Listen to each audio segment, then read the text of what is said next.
तो hello friends, आज video रे आमे पास्ट टेंस विषय जानिबा। पास्ट टेंस रो क्यों सब फॉर्म रही एवं क्यों सब वाक्य रे आमे पास्ट टेंस पर जानि परिबा। आज आमे जानिबा तो पास्ट टेंस कौन ना जो जिनस बा जो घटना घटी जाइछि ताहा होछि पास्ट बा अतीत जहा कि घटी जाइछि। तो पास्ट टेंस चारि प्रकार: simple past, past continuous, past perfect and past perfect continuous. Etah present भलिया ही किंतु खाली एठी पास्ट अच्छी सेठी हम प्रेजेंट थिला। तो पास्ट सिंपल कौन ना मु खाइली, तुमे खाइल, तो ल ला ली लू ये सब थिले हमर पास्ट सिंपल हुए। आ पास्ट कंटिन्यूअस कौन हमर से माने खाउथिले, मु खाऊ नथिली, उठिली, उठिली थिले पास्ट कंटिन्यूअस। पास्ट परफेक्ट कौन ना इथिली, मु जाइथिली, से आसे थिले। पास्ट परफेक्ट कंटिन्यूअस माने से खाई की आसुथुला, मु जाई की सोथिली तो उठिली। तो सिंपल पास्ट रे ला ला ली, पास्ट कंटिन्यूअस रे उठिला उठिली, पास्ट परफेक्ट रे इथिला इथिली, पास्ट परफेक्ट कंटिन्यूअस रे आसुला से जाइकी आसुला, खाई आसुला। तो ये सब हूँ आम विभिन्न फॉर्म। ये सब ही आम जाणिकी जाना जे यहाँ आमर क्यों टेंस हो। तो से हिसाब से आम यार सब स्ट्रक्चर जानी आपको आम ट्रांसलेसन कर। तो ये चारोटी जाक फॉर्म रो फॉर्मूला सहित यार ट्रांसलेसन आम शिखा।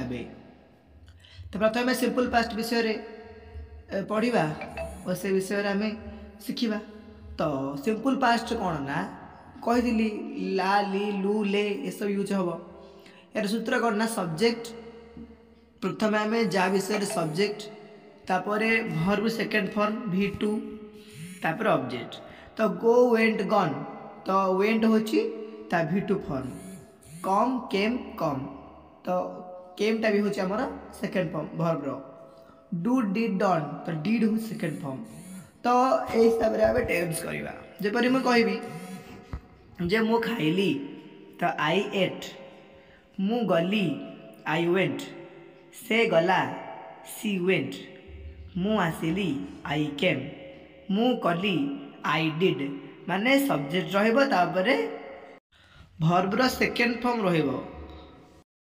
तो से मंदिर गला, सी वेंट टू टेम्पल, माने she subject plus went V2 to temple. मु टीवी देखिली कि, माने एटा पास्ट को क्वेश्चन कले, तो डिड आई वाच टीवी। तो यहाँ टिके इम्पोर्टेंट रहिबो। तो जिते बेले आमे पास्ट टेंस को क्वेश्चन करिबा बा ताको आमे नाही करिबा तो हमर डिड यूज हबो। एंड डिड ही पास्ट बोली हमको चिन्ह देबो। तो आमे V2 लिखिबा दरकार नहीं। तो डिड आई वाच हबनी, डिड आई वाच टीवी।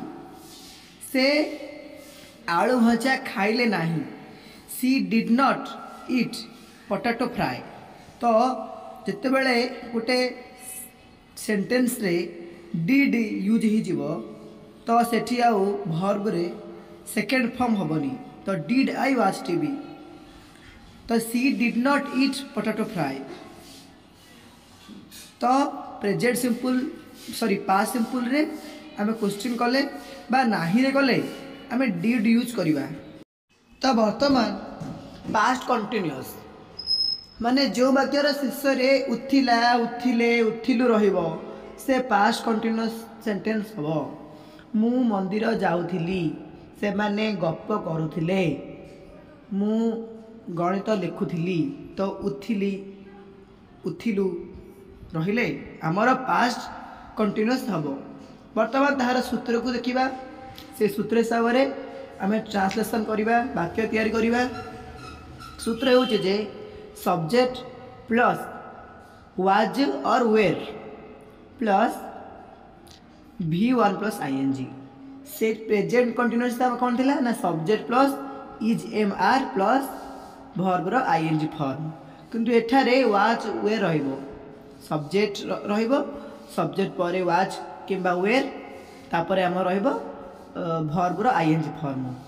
तो जो जो सब्जेक्ट सिंगुलर बा जो सब्जेक्ट रे सिंगल जिनस रहिबो सेठरे हमर सेठारे वाज यूज हबो और जो जो शब्द बा सब्जेक्ट हमर सिंगुलर नुहे जहा कि बहुवचन सेठारे वेयर यूज हबो जेपरी मु जाउथिली तो आई वाज गोइंग मु होची सिंगल पर्सन से माने जाउथिले तो दे वेयर गोइंग कहीं वेयरटा होची हमर प्लूराल सेटा हमर सिंगुलर नुहे मु लिखुथिली आई वाज राइटिंग आमे लिखुथुलु वी वेयर राइटिंग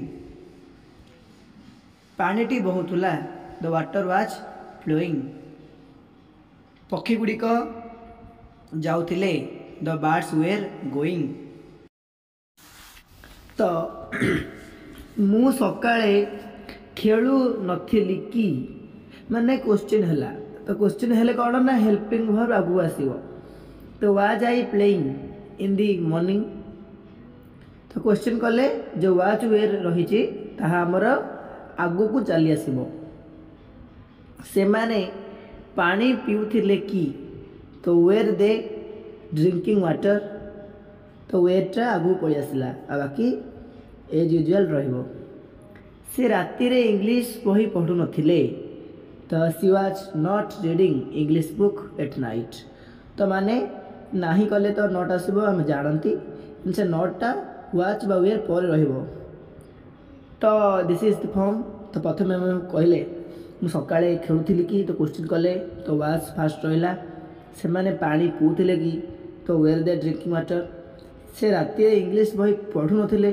तो she was not reading English book at night वर्तमान आम जाना पास्ट परफेक्ट विषय रे तो जो वाक्यर शेष इथिलु इथिले रहिबो ताहा पास्ट परफेक्ट हबो से माने जाइथिले आमे आसीथिलु तांके खाइथिले ए सब रे पास्ट परफेक्ट होता है तो यार सूत्र जानिबा तो subject plus had plus V3 verb third person जिते बेले आमे कौन विषय कहवा बा जा विषय कहवा सी सब्जेक्ट होता है एंड तापर लगे had had for all singular and plural subject माने जिते आम प्रेजेंट परफेक्ट करतुले जोड़ा सिंगुलर सेठी लागुला हेज जोटा प्लूरल से लागुला हेब किंतु पास्ट टेंस रे समस्त क्षेत्र में हेड यूज हम head and head he past को सूचाई थाए से आसी तो सी हेड कम तो सी सब्जेक्ट हेड हूँ आमर हेड जो हेल्पिंग वर्ब प्लस कम V3 मु गछ तले शोइथिली I had slept under the tree तो आई हैड स्लेप्ट से राति रे क्षीर पीथिले she had drunk milk at night से आसीथिले कि हेड सी कम तो क्वेश्चन कले हेडटा आगु पड़ी आसीबो से ही जिनस कहि नथिला she had not told this things माने क्वेश्चन कले हेड टी आगु चली आसे ओ नाही कले हेड पर नॉट यूज हुए तो यहीपरि आमर प्रेजेंट परफेक्ट वाक्य तैयारी हुए तो मु लिखी नथिली तो आई हेड नॉट रिटेन तो से लिखी थिला कि तो had she written this so एभली भाबे आमर प्रेजेंट परफेक्ट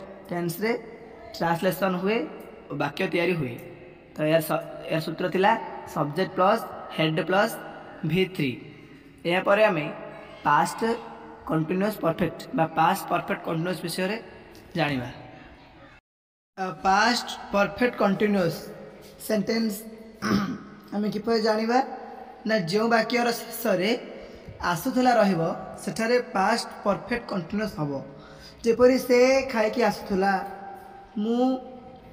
मु सकाळ ठारू टीवी देखी आसुथिली मु लिखी आसुथिली तो आसुथिली रहिले हमर पास्ट परफेक्ट कंटिन्यूअस टेंस हेबो एहार सूत्र किपरि हबो ना subject plus had plus been plus V4 बा वर्ब रो ING फॉर्म तो जो आम प्रेजेंट परफेक्ट कंटिन्यूअस करथिले तो सेथिरे सब्जेक्ट प्लस हेब नहले हेज करथिले तापर बीन करिकी V4 लगाउथिले किंतु एटा पास्ट रे हेड ही हबो हेब की हेज रो यूज नहीं तो एठारे subject plus had plus been plus before बा भर्बर आईएनजी फॉर्म तो से घर खाई आसुरा she had been eating from home तो subject plus had plus been plus भर्बर आईएनजी फॉर्म मु सकाळू लेखि आसुली तो I had been writing since morning तो सकाळू आसुली तो सिंस मॉर्निंग आमे 2 दिन हैला नाची आसुलु कि तो had we been dancing for 2 days means आम क्वेश्चन कले हेडटा आगु चली आसो एंड जब नाही करिबा तो हेड पर नाही यूज हम मु सोई आसु नथिली it is a negative form तो नेगेटिव फॉर्म रे हेड पर नॉट यूज हम तो I had not been sleeping तो क्वेश्चन कले हेड प्रथम आसीबो बा नाही गले हेड पर नॉट आसीबो तो आज वीडियो रे आमे पास्ट टेंस विषय रे संपूर्ण जानिले परवर्ती वीडियो रे फ्यूचर टेंस विषय रे जानिबा ओ यार विभिन्न वाक्य तैयारी करिबा ता सहित आमे फ्यूचर टेंस और पास्ट टेंस रो अनेक गुडी ट्रांसलेशन मध्य करिबा।